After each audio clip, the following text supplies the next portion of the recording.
Bismillahirrahmanirrahim. Assalamualaikum warahmatullahi wabarakatuh. Bismillahirrahmanirrahim. Wassalatu wassalamu ala Rasulillah Sayyidina Muhammadin abdillah wa ala alihi wa sahbihi wa la hawla wa la quwwata illa billah. Subhanaka la ilma lana illa ma 'allamtana innaka antal alimul hakim. Hari ini adalah pertemuan kedua tentang mata kuliah yang terkait dengan hadis hukum tata negara, di mana sudah saya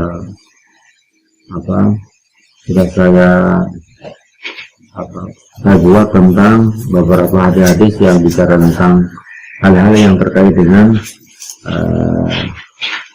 hukum tata negara. Memang hukum tata negara itu kan hal-hal yang terkait dengan mengatur tentang tugas dan kewenangan, kewajiban dan alat-alat kelengkapan negara. Ya. Jadi materinya adalah hadis yang mengatur tentang tugas dan kewajiban kewenangan daripada aparatur negara.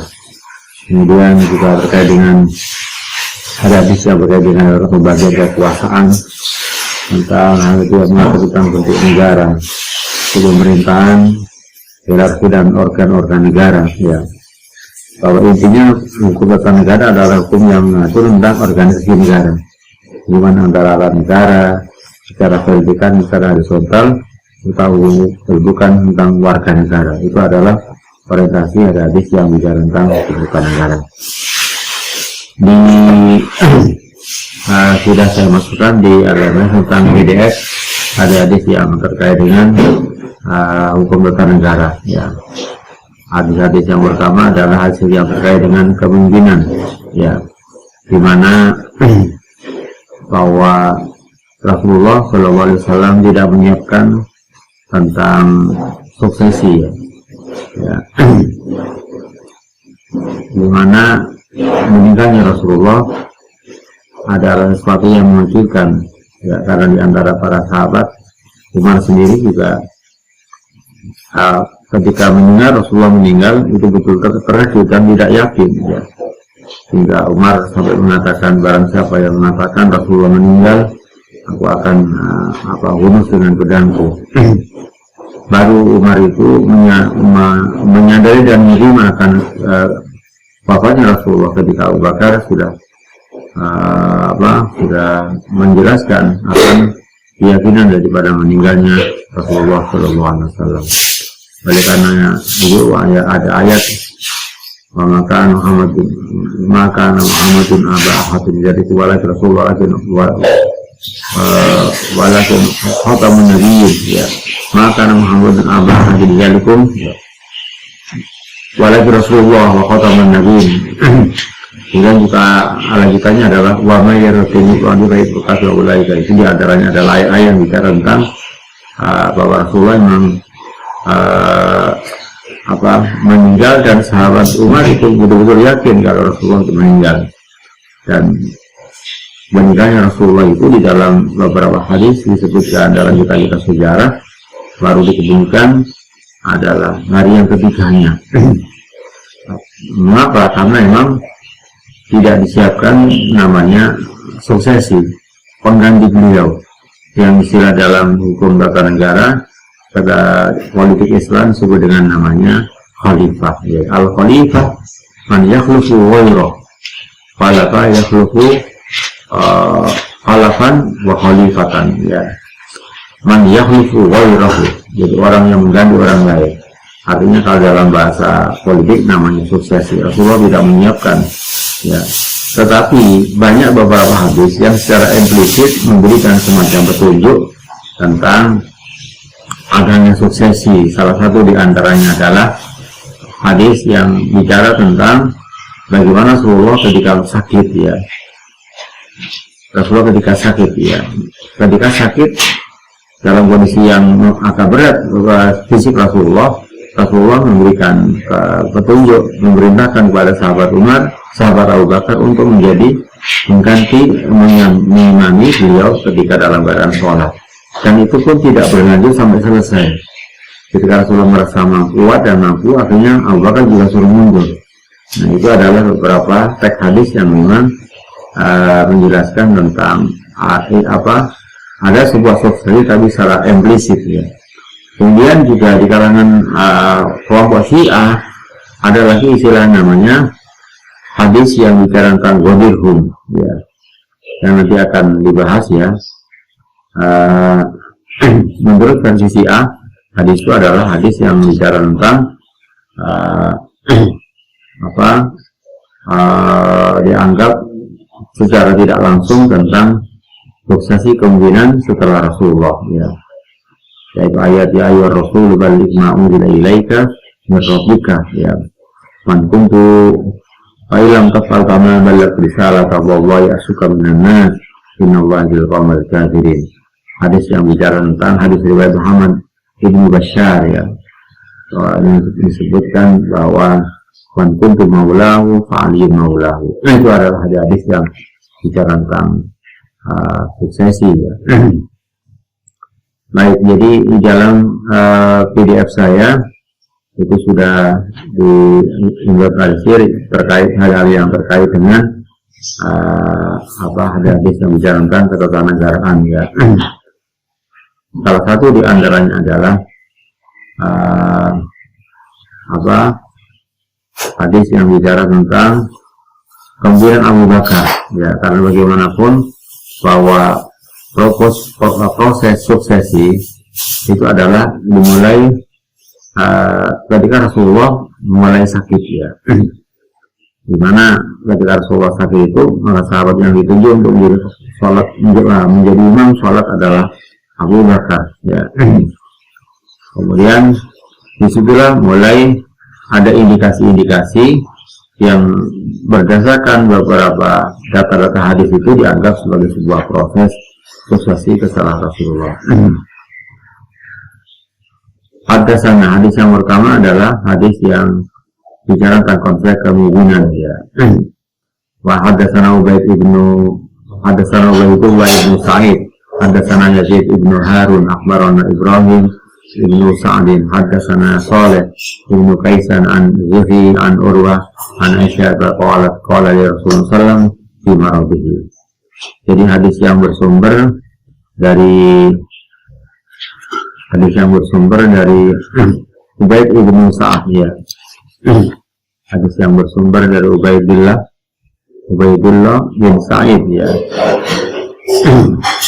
Dasarnya telah menceritakan kepada kita bahwa Ubaidullah bin Sa'idin Ubaid bin Sa'id hadasana Yazid bin Harun telah menceritakan kepada kami Yazid bin Harun akhbarona Ibrahim ibnu Sa'din telah memberikan informasi kepada kami hadasana Saleh bin Kaisan an Zuhri yang bersumber dari sahabat Zuhri an Urwah an Aisyah qala li.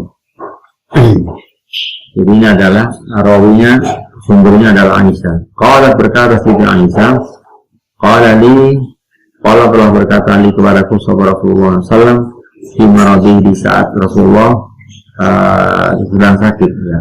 Di maradi pada saat Rasulullah sedang sakit. Ud'i ya. Ayat itu amarnya adalah ud'i karena kitabnya kepada perempuan. Ud'i li ya. Panggillah Aisyah li untukku ya, untuk keperluanku.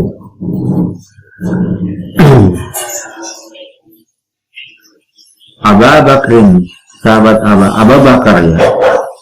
Abu Bakar yaitu adalah Abu Bakar ayah dari Siti Aisyah. Wa akhwati dan saudara kamu, saudara laki-laki kamu. Siti Aisyah punya saudara bernama Abdurrahman ya. Belum manggil ya.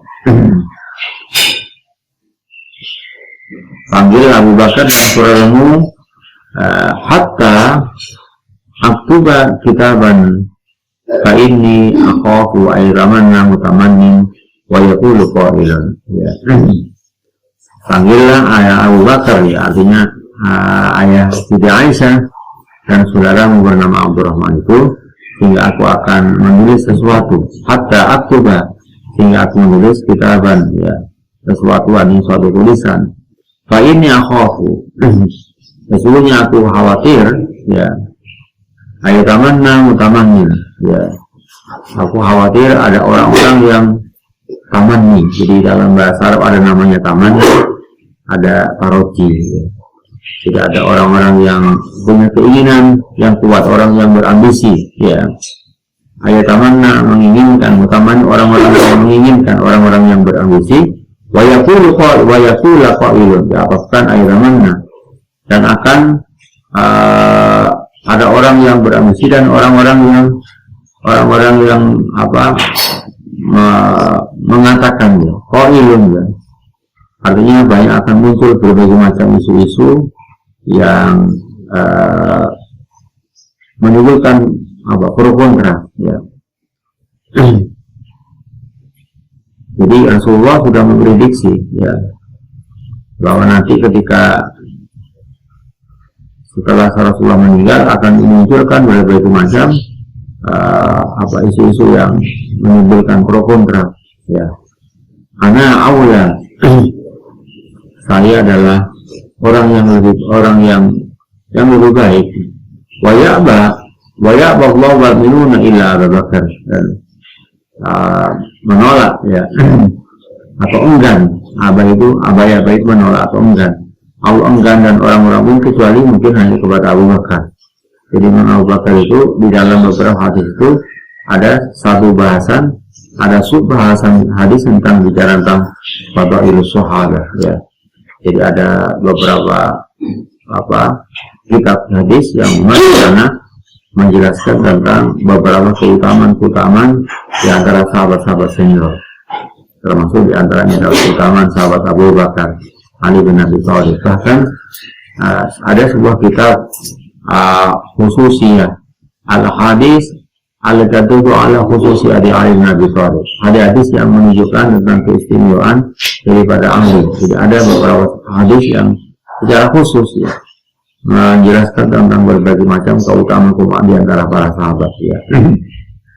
Itu sudah diakui ya.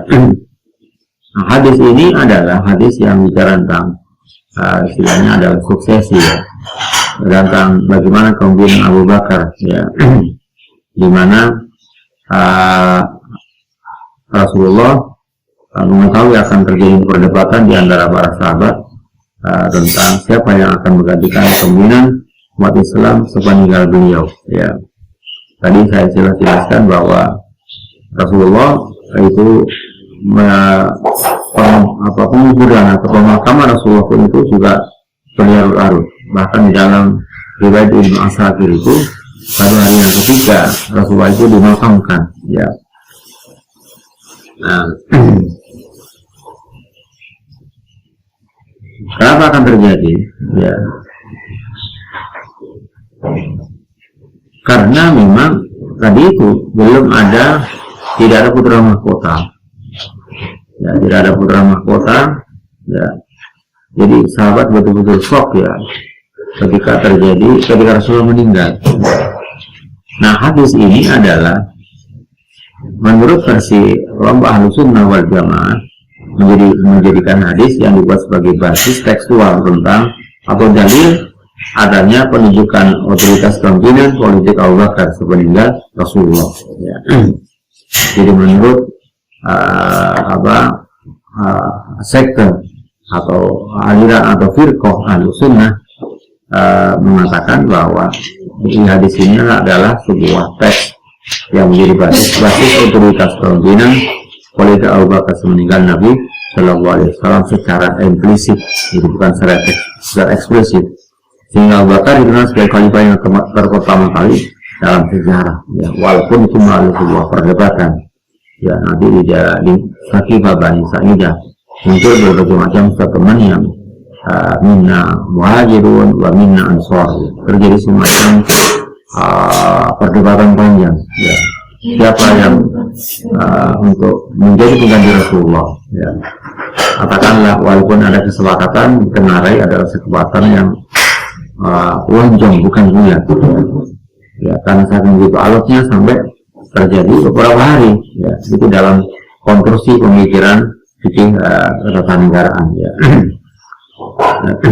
Jadi hadis ini adalah hadis yang menjadi basis teks daripada awal dan di kalangan orang-orang Ahlussunnah sebagai penunjukan otoritas pemimpinan Abu Bakar, di samping beberapa hadis lain ya yang terkait dengan Rasulullah menunjuk Abu Bakar untuk menjadi imam pada ketika Rasulullah dalam keadaan sholat dalam keadaan sakit ya.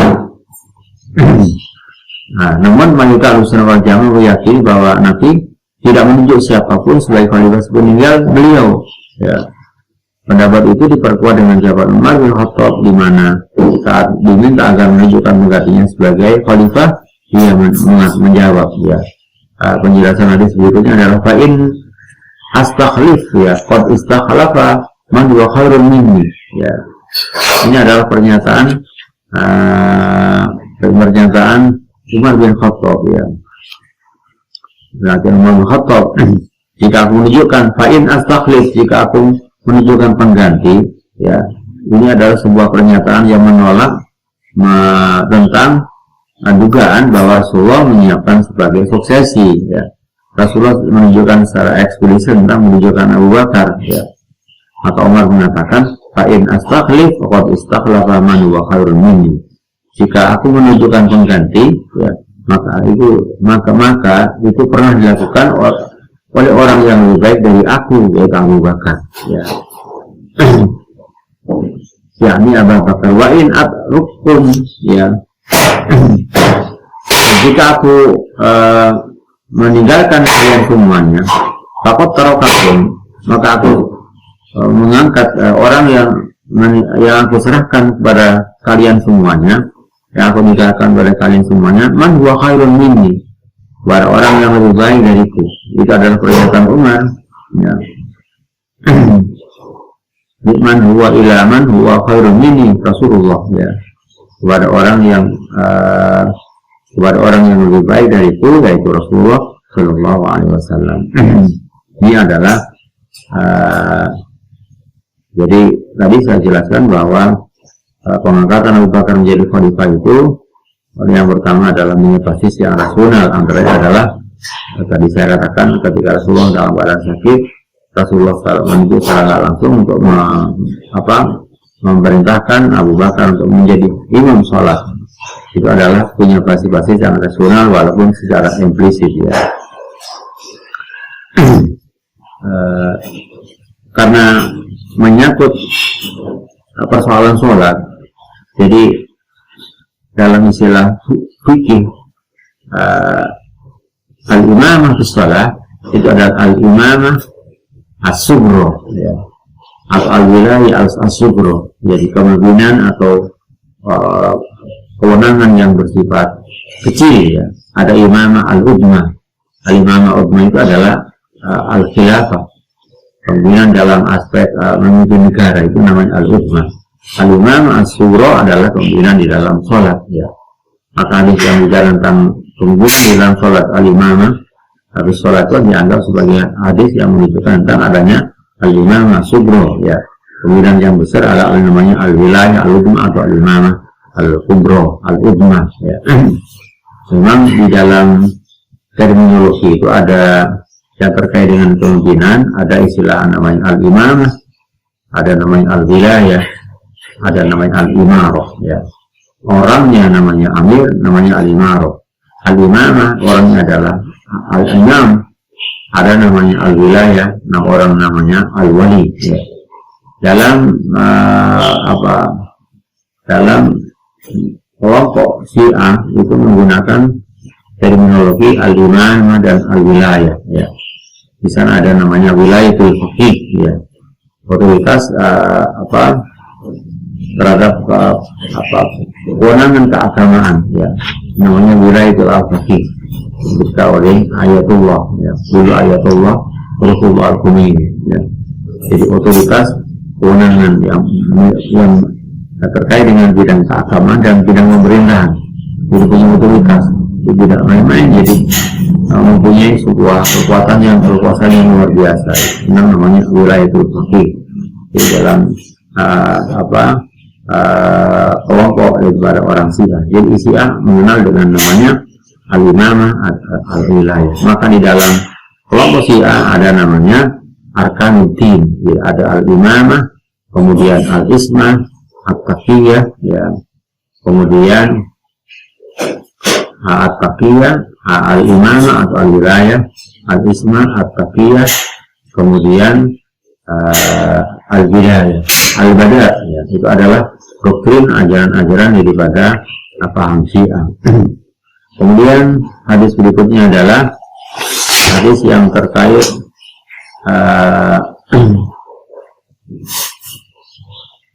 tentang hadis yang makannya adalah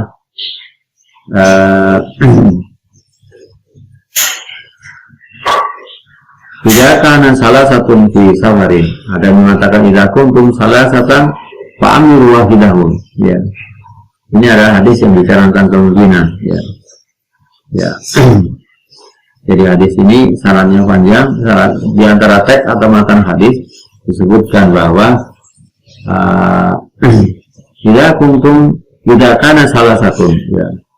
Apabila ada 3 orang di safarin dalam sebuah perjalanan, dalam sebuah perjalanan, ya, atau bepergian, fal yu'ammiru, maka hendaklah 3 orang itu mengangkat salah seorang, ya, pemimpin, ya, ahadahum, salah satu di antara mereka. Jadi, hadis ini adalah sebagai basis tentang pentingnya kepemimpinan. Hadis yang menjelaskan tentang pentingnya penunjukan pemimpin dalam sebuah perjalanan, ya. Nah, dalam sebuah perjalanan aja itu penting adanya semacam pimpinan rombongan, ya, pimpinan yang mengatur atau memanage perjalanan itu, apalagi dalam menyangkut persoalan negara, ya. Jadi kalau dalam perjalanan aja logikanya perlu ada penunjukan seorang pimpinan, ada suatu kepastian, ya, keniscayaan. Maka dalam skala yang lebih besar, yaitu tentang pengelolaan sebuah negara, pengelolaan kehidupan sebuah umat, pengangkatan pemimpin menjadi hal yang sangat penting atau wajib untuk dilakukan, ya. Tidak pun karena salah satu di safarin kali amiru ahadahu.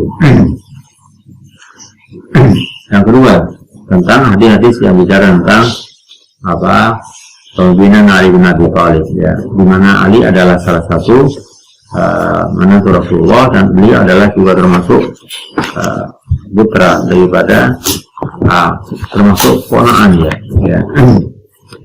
Ali ini adalah salah satu sahabat yang mempunyai, tadi saya katakan, punya berbagai macam kelebihan, ya. Maka di dalam kitab hadis di sana ada Fadail as-Sahabah, salah satu yang diugatkan adalah Sayyidina Ali bin Abi Thalib. Bahkan dalam kelompok Syiah, ya, ada sebuah kitab tentang Fadail al-Hadis alladzi tadullu ala khususiyah Ali bin Abi Thalib. Ada hadis yang menjelaskan tentang keistimewaan dari Ali bin Abi Thalib, ya. Banyak sekali ada hadis itu, ya. Bahkan itu ditahqiq menjadi semacam disertasi atau bahkan dibuat semacam tesis, ya. Ada hadis yang ditahqiq, ditakhrij tentang kualitas. Ada hadis yang menunjukkan kelebihan Sayyidina Ali, ya. Redaksi hadis adalah haddatsana Muhammad bin Bashar qala haddatsana Muhammad bin Ja'far qala haddatsana, telah menceritakan kepada kami Muhammad bin Bashar, qala berkata Muhammad bin Nasar, haddatsana, telah menceritakan kepada kami Muhammad bin Ja'far, qala haddatsana Syu'bah an Salamah bin Tuhail qala sami'tu Abu Tuhail muhaddisu an Abi Sarihah Zaid bin Arqam, ya. Syakka Syu'bah, ya. Syakka ragu, ya. Sapa Syu'bah anak Nabi. Jadi Syu'bah ini meragukan tentang hadis itu, ya. Nabi sallallahu alaihi wasallam, man kuntu maulahu fa aliyun maulahu. Man kuntu maulahu fa aliyun maulahu. Jadi hadis ini adalah hadis yang menjadikan oleh ulama, oleh kelompok atau sektor Firqah Syiah dianggap sebagai hadis yang terjadi, yang terkenal dengan namanya peristiwa Ghadir Hum.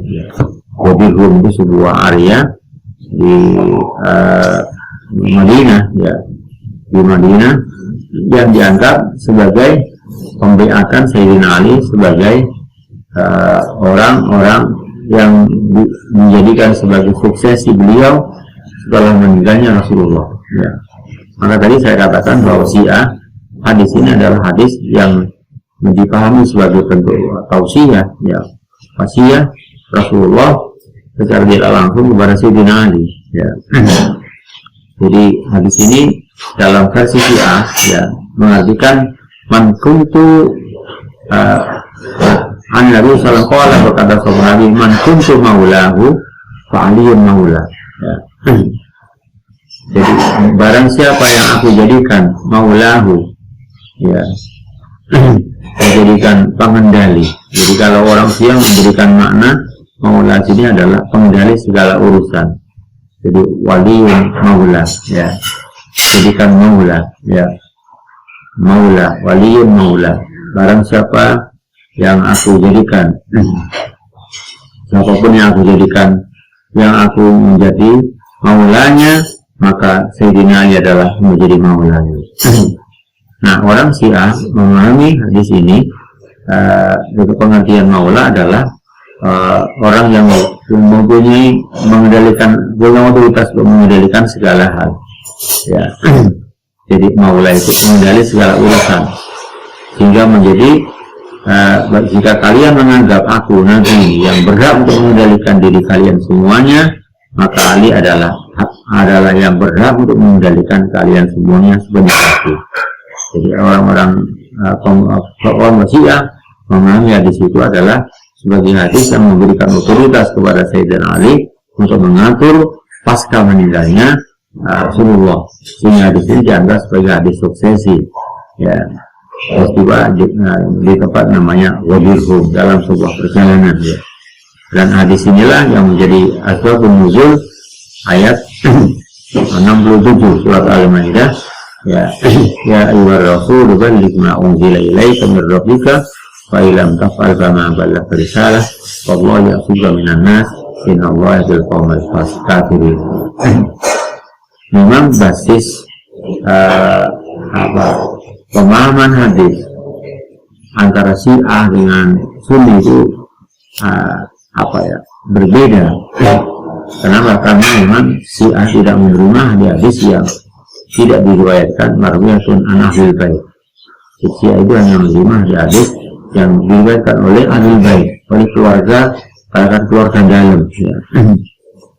Nah, salah satu kitab hadis yang menjadi pegangan orang Syiah adalah kitab Al-Kahfi yang ditulis oleh Al-Kulaini. Itu hadis yang dianggap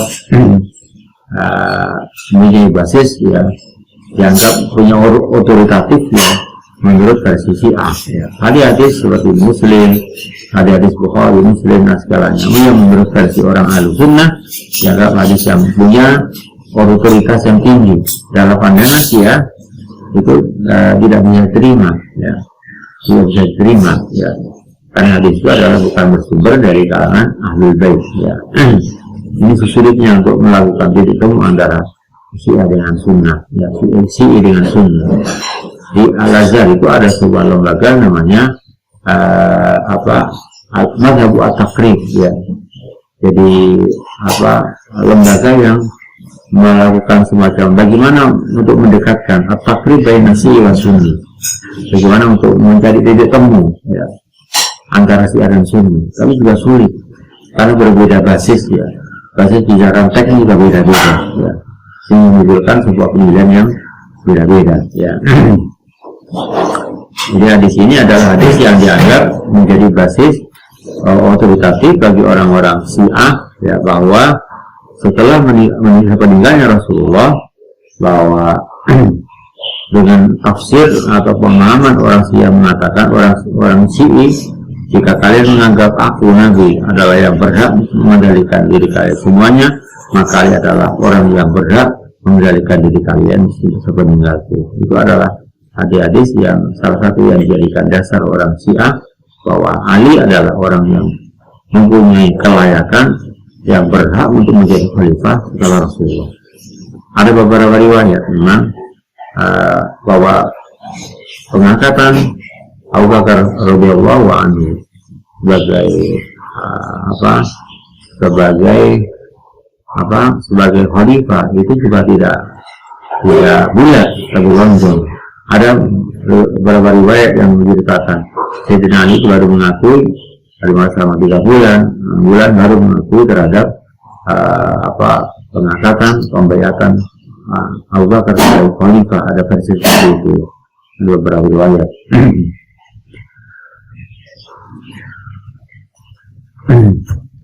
Jadi hadis ini yang istilah disebut dengan peristiwa Ghadir Hum ini, kelompok Syiah meyakini bahwa Ali secara eksplisit ya, hadis itu adalah hadis yang memberikan penunjukan secara eksplisit tentang penunjukan Ali sebagai khalifah setelah Rasulullah. Maka orang-orang Syiah mengatakan bahwa Abu Bakar, ya, Umar itu adalah orang yang melakukan sabotase, istilahnya gosok, ya. Itu menurut orang-orang Syiah, ya. Menurut versi orang-orang Syiah, ya. Dalam beberapa literatur atau marojik mereka, ya. Kenapa orang Syiah menganggap seperti itu? Karena penunjukan Ali sebagai khalifah adalah bagian dari penyampaian risalah Nabi, sebagaimana dijelaskan dalam surat Al-Maidah ayat 67 itu.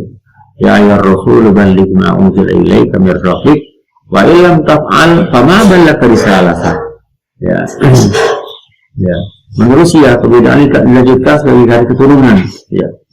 Jadi orang Syiah mengatakan bahwa pemimpin yang sah adalah pemimpin yang berasal dari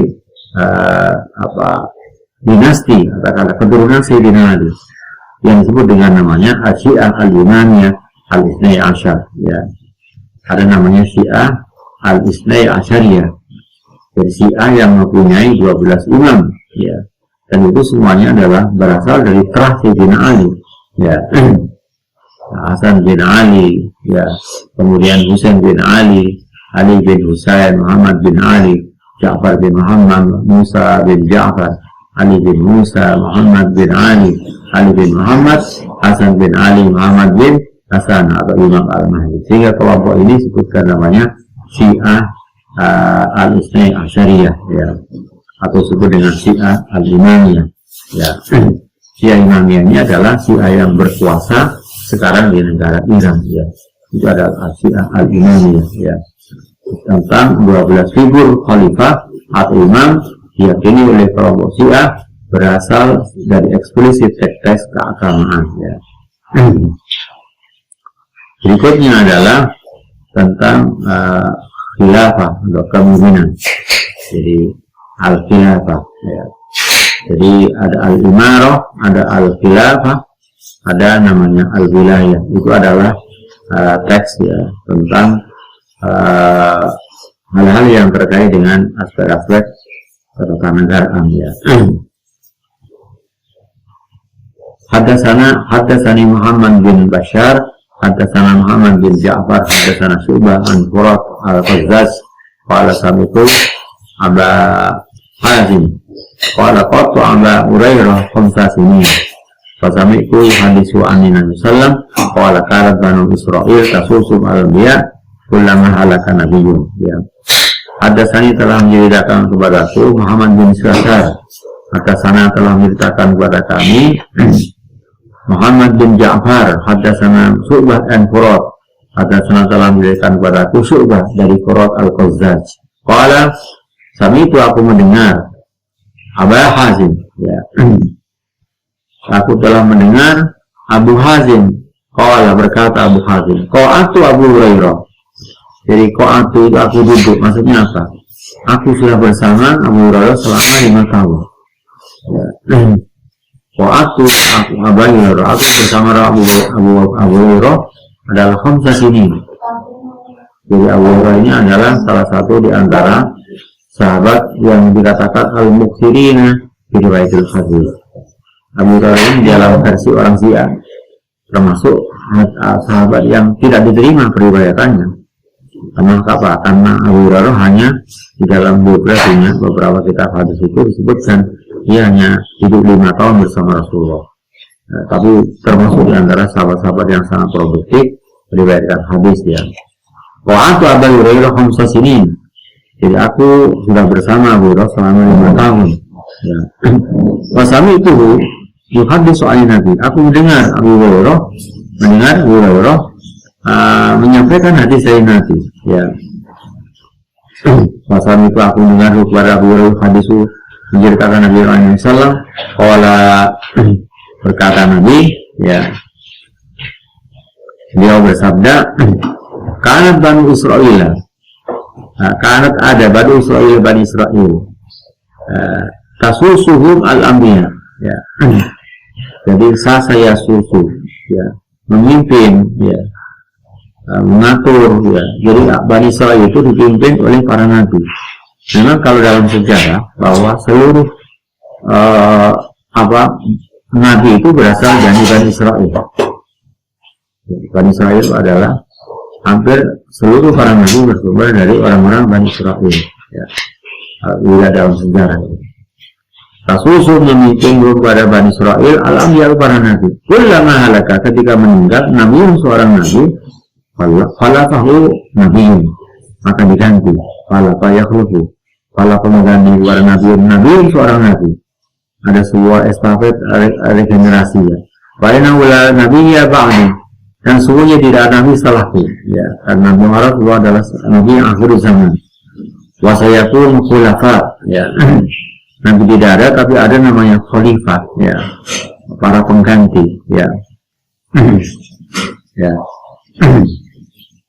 Jadi sekalipun tidak ada seorang nabi setelah meninggal nabi, tapi akan digantikan oleh orang-orang nabi, digantikan oleh para pengganti, para khalifah yang jumlahnya banyak. Waisakun khulafa dan akan digantikan oleh para pengganti. Banyak suruna, maka khalifah-khalifah itu banyak sekali. Faqalu, fama ada tak buruna. Kalau bertanya para sahabat, ya, sama ada tak burungnya, apa yang baginda perintahkan kepada kami? Ketika para pengganti itu banyak, ya, apa pesan Rasulullah, tausiah Rasulullah kepada para sahabat apa? Qala Nabi berkata, ya, ya, bibai'atil awal fal awal. Fu itu dari kata wafa yati ya. Karena bertemu dengan wawu jamak maka menjadi fu, ya. Sama dengan waqo yati qiyatan ki fu, ya. Fu, ya. Wafa yatu penuhilah, ya. Penuhilah bi bai'atil awal fal awal. Penuhilah baiat kepada khalifah yang diangkat pertama, yaitu Abu Bakar, ya. Penuhilah kepada khalifah, baiat kepada khalifah yang diangkat pertama, ya. Ya, artinya suruh memenuhi, memberikan hak kepada mereka, ya. Al-awwal khalifah yang diangkat kepala negara, yang pertama kali diangkat, al-awwali, ya. Khalifah yang pertama, ya, berikan hak kepada mereka. Sebab Allah berikanlah kepada mereka, berilah kepada mereka karena hak, ya. Kalau diangkat sebagai khalifah, berarti ada hak dan kewajiban daripada khalifah sebagai kepala negara itu, yang disebut dengan al-imamah, al-udma, atau al-wilayat, al-kubro, al-wilayat, al-udma, ya. Fa'inna Allah sa'ilun, karena sungguh Allah Ta'ala akan bertanya kepada mereka. Artinya apa? Allah akan meminta pertanggungjawabkan mereka sebagai seorang khalifah, ya. Amma istar'ahum tentang pemerintahan mereka. Jadi kalau seorang kepala negara, kepala wilayah, ya, kepala daerah misalnya, mereka ada sebuah tanggung jawab di hadapan Allah Subhanahu wa Ta'ala. Itu adalah pesan Rasulullah, ya. Kemudian apa makna hadis ini? Penjelasan hadis tentang judul di atas, ya, bahwa tidak ada nabi, tidak ada nabi sepeninggal nabi, nanti akan ada para pengganti atau para khalifah yang jumlahnya banyak sekali. Hadis ini menunjukkan bahwa pengganti Nabi SAW adalah mereka yang disebut dengan khulafa. Khalifatun khulafa. Khulafa adalah pengganti Nabi yang disebut khulafa, ya. Jamannya adalah dari fi'il madhi, dari isim mufrad namanya khalifah, ya. Nah, tugas makna ya khalifah itu sendiri terus diterangkan oleh Allah Ta'ala pada ayat kedua, pada teks kedua ya. Ayat-ayat yang bicara tentang khalifah ya. Seperti kemarin itu dalam tafsir ayat-ayat yang bicara tentang tata negara ya. Antaranya adalah dalam surat Al-Baqarah ayat 30 ya. Wa qala rabbuka lil malaikati inni ja'ilun fil ardi khalifah qalu wa naj'alu fiha man yusfiku fiha yasfiku dima wa nusammikum bi wa'dikum surat qala inni ya'lamu ma la ta'lamun. Ini adalah sebuah dialog antara Allah dengan para malaikat di mana bahwa diprediksi ya, diprediksi bahwa ada semacam asumsi atau prediksi di mana ada sebuah penyelewengan ya, penyelewengan tentang kekuasaan yang dijadikan oleh seorang khalifah ya. Ada jangan lupa ya mayusfi wa yasfiku dima ya. Ya, karena nusabbihu bihamdihi wa nuqaddisu wa qala inni a'lamu ma ta'lamun. Sebuah instruksi dari malaikat kepada Allah Ta'ala yang terkait dengan kewenangan daripada seorang khalifah sebagai kepala negara.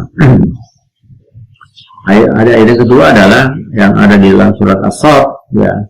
Jadi yang terkait dengan tentang khalifah ya. Ya Dawudu inna ja'alnaka khalifatan fil ardi fahkum bainan nasi bil haq. Tugas seorang khalifah adalah memberikan putusan hukum kepada manusia dengan cara yang benar. Wala tattabil hawa. Jadi munculnya sebuah bias kewenangan atau otoritas yang dimiliki oleh seorang khalifah fayudillu an sabilillah. Innal ladzina yadullu an sabilillah adzabun syadidun bima nasu yaumal hisab ya. Itu adalah ayat yang kedua. Dari kedua ayat di atas dijelaskan bahwa khalifah itu merupakan sebuah powerful, kekuasaan yang mutlak ya, kekuasaan yang mutlak atau kewenangan untuk mengelola alam semesta ini ya. Baik kalau kita ini ja'ilun fil ardi khalifah. Khalifah itu adalah mempunyai kewenangan, mempunyai otoritas ya, yang mengelola tentang alam semesta ini. Manusia diberi kekuasaan dan kemampuan untuk menjaga dan memelihara alam ini. Secara tegas tergambar dalam kedua ayat di atas antara ayat Al-Baqarah dan ayat surat Hud ya. Jadi itu adalah ayat-ayat yang menjadi kewenangan bagi seorang khalifah untuk mengelola daripada alam semesta ini. Jadi bagaimana dengan HTI ya, yang menyebutkan tentang konsep khilafah ya. Jadi khilafah dalam dalam organisasi atau HTI itu punya konsep namanya khilafah. Sebenarnya itu adalah dari sebuah kitabnya An-Nabhani, seorang ulama dari Syria yang mendeklarasikan dirinya kalau nggak di Palestina ya. Tahun 9 sekian tahun 2004 ya. Ini kan diteruskan oleh Kolbun dan sekarang nggak itu ceritanya ya. Jadi khilafah itu adalah kalau orangnya adalah namanya khalifah, tapi khilafah itu adalah kemungkinannya ya. Mekanisme yang harus dijalani oleh seorang pemimpin dalam menjaga dan memelihara alam semesta ini ya. Manusia mempunyai sebuah power, punya kekuatan yang sudah dijanjikan oleh Allah Ta'ala ya, untuk mengelola alam semesta ini sebagaimana disebutkan dalam surat Al-Baqarah ayat 30 dan surat Hud ayat surat Hud tadi itu ayat 26 ya, ayat 26 ya. Itu ada kewenangan yang diberikan oleh Allah Ta'ala kepada manusia ya. Jadi khilafah adalah salah satu sistem ya, sistem pemerintahan. Di dalam ada semacam sistem pemerintahan yang sudah berjalan ya. Ada sistem monarki, ada autokrasi, ada teokrasi, dan ada demokrasi ya. Jadi sebagai salah satu sistem pemerintahan adalah fakta sejarah yang diberikan oleh Khulafaur Rasyidin ya. Jadi para khalifah pengganti Rasulullah itu sudah menerapkan sistem pemerintahan sesuai dengan eranya pada saat itu adalah sistem khalifah. Jadi khilafah yang yang ada pada masa sahabat itu memang kiranya cocok pada waktu itu, karena kehidupan manusia belum di bawah istilahnya apa, nation state ya, negara bangsa ya. Masa itu umat Islam sih mungkin kan hidup dalam satu sistem khilafah. Nah, bagaimana dengan sekarang? Apakah memang sistem khilafah itu masih relevan ya? Saya kira kalau untuk menyatukan berbagai macam negara itu akan sulit ya. Jadi kehilangan relevansinya. Jangankan mengatur berbagai macam negara, satu negara pun juga agak sulit ya. Apalagi dari beberapa negara di bawah satu pimpinan, sesuatu yang hanya sifatnya ada utopia ya. Itu yang terkait tentang kepemimpinan atau khilafah ya. Kemudian itulah beberapa hal yang terkait dengan suksesi. Ada hadis yang bicara suksesi setelah meninggal Rasulullah Shallallahu Alaihi Wasallam. Saya kira itu untuk pertemuan yang kedua, dan mohon beberapa hadis, matan hadis yang sudah saya masukkan di PDF, mohon untuk digandakan di print ya. Kalau kita lanjutkan nanti di pertemuan ketiga terkait dengan kepemimpinan politik non muslim, bagaimana dalam pemahaman Islam ketika seorang pemimpin itu adalah non muslim, bagaimana sikap kita menghadapi atau melakukan komunikasi dengan berbagai macam katakan sesama manusia tapi bukan satu agama ya. Sikap pemimpinan politik non muslim bagaimana ya, kita akan kita bahas di dalam pertemuan berikutnya. Saya kira itu. Terima kasih. Mari kita tutup dengan doa. Subhanallah, Allahumma hamdika asyhadu an la ilaha illa anta astaghfiruka wa atubu ilaik. Allahumma anta rabbi la ilaha illa anta khalaqtani wa ana abduka wa anta rabbi. Alhamdulillah bima ta'ala wa bi tambi fil dunya wa la yaghfiru illa anta wa yutubu ila rabbil islam bi nabi Muhammadin rasulullah. Setiap mahasiswa harus absen LMS. Yang kedua, mohon tunjuk ketua kelompok ya. Kemudian materi yang terkait dengan hadis ini didiskusikan nanti setiap dibagi beberapa kelompok, nanti akan diberi tugas untuk membuat semacam penjelasan uraian tentang hadis yang bicara tentang tata negara ya. Setelah itu terima kasih. Assalamualaikum warahmatullahi wabarakatuh.